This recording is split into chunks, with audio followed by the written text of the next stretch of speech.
Baiklah, assalamualaikum warahmatullahi wabarakatuh. Di sini kami dari kelompok 2 Sosiologi Perkotaan ingin mempresentasikan tentang hubungan kota dan kemiskinan. Sebelumnya, perkenalkan, nama saya Arman Kurniawan. Ada juga Satria Wira Buana dan juga Randy Wijaya, Sri Wulandari dan Dwi Arif Budiono. Baiklah, mungkin slide yang pertama saya yang akan membacakan sendiri.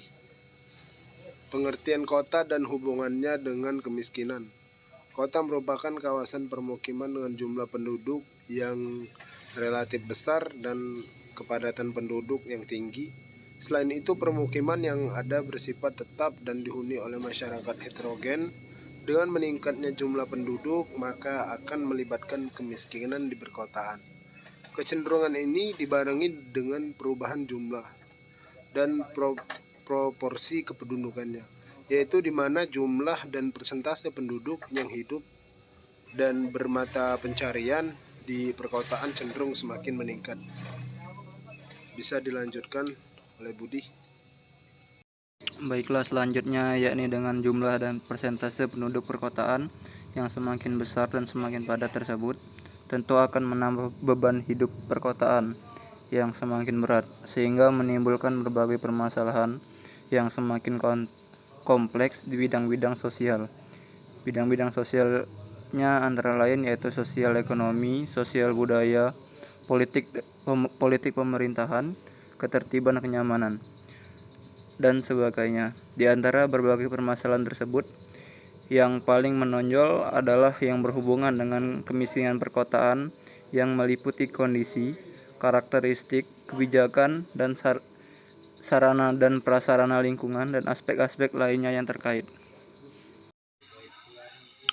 Kondisi berbagai aspek kemiskinan perkotaan di Indonesia yang dapat diringkas dan dimodifikasi sebagaimana dikemukakan berikut ini.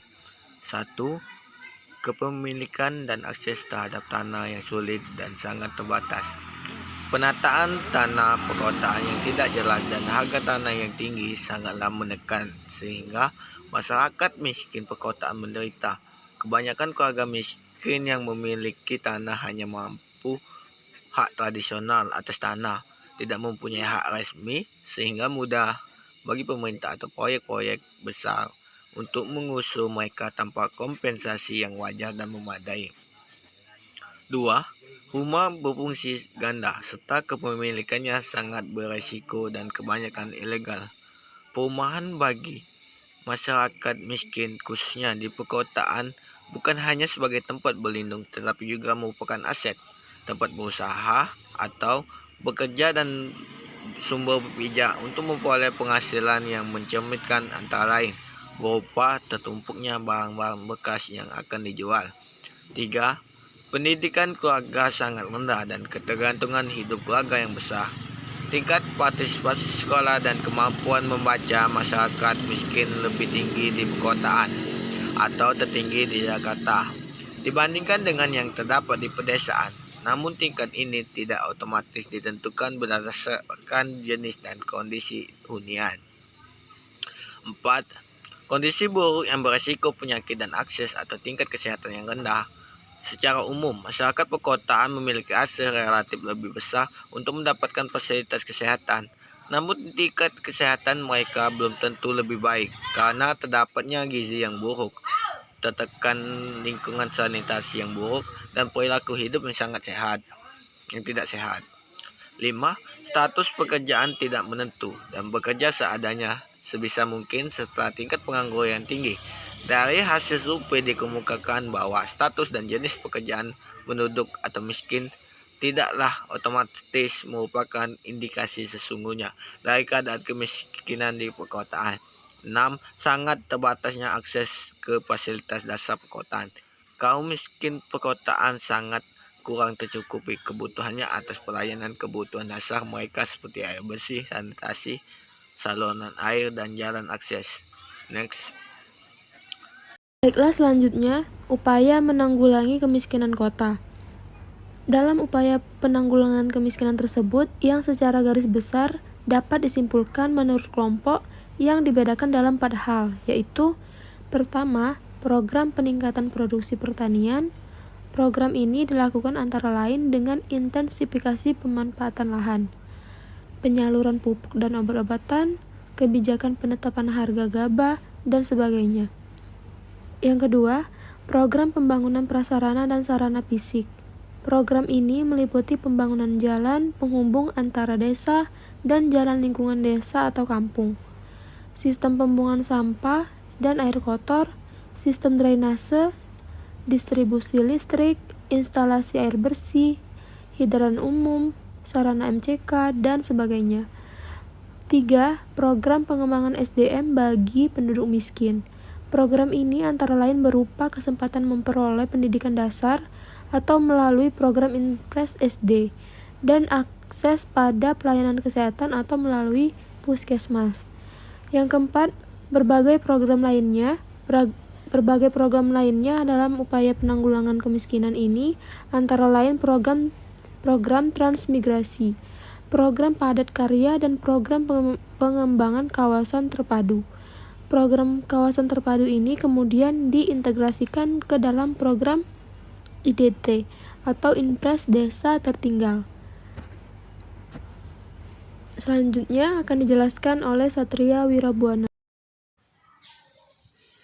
Baiklah, saya akan melanjutkan presentasinya. Studi kasus bentuk kemiskinan perkotaan di kawasan Kota Bandung. Bandung adalah salah satu kota besar yang sudah menjalankan proyek P2KP.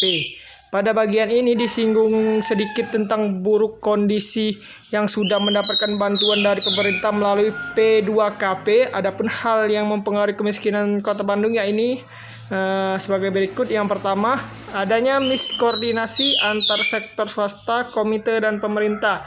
Yang kedua, sebagian besar kredit mikro yang diberikan kepada penduduk miskin tidak digunakan untuk kepentingan usaha, tapi untuk konsumsi sehari-hari. Yang ketiga, penduduk miskin di Bandung tidak mendapatkan pelatihan yang baik menjalankan usaha dengan baik setelah proposal disetujui oleh pemerintah. Tidak ada konsultasi antara pemerintah dan masyarakat, sehingga masyarakat miskin tetap tidak tahu bagaimana cara menjalankan usaha dari awal.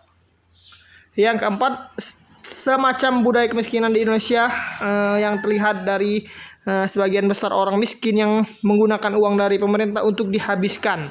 Yang kelima, dari penelitian lain ditemukan bahwa orang-orang miskin menunjukkan gejala budaya pasca populis, meniru orang kaya atau hedonisme dengan menghabiskan uang untuk hal-hal selain kebutuhan dasar.